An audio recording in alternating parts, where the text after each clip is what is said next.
എന്താണ് oligopoly? A few sellers market എന്നാണ് പറയുക.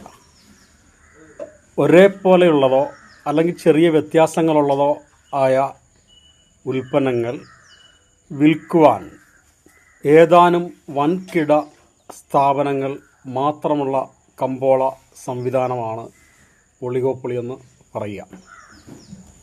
ഇതിൽ ഏതെങ്കിലും ഒരു സ്ഥാപനത്തിൻ്റെ ഡിസിഷൻ മറ്റ് സ്ഥാപനങ്ങളെയും ബാധിക്കും എന്നുള്ളതാണ്.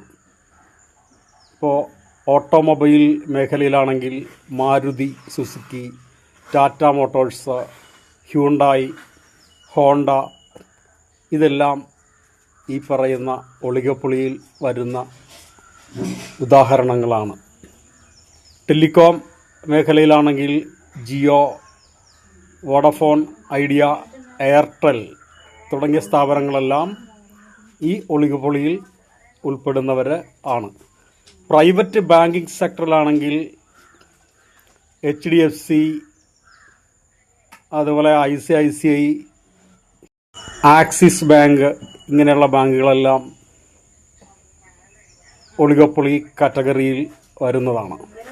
സിമൻറ്റ് മാനുഫാക്ചറിങ് മേഖലയിലാണെങ്കിൽ ACC, Shankar cement, Ambuja cement ഇങ്ങനെ കുറച്ച് കമ്പനികളാണ് അവിടെ നിയന്ത്രിക്കുക.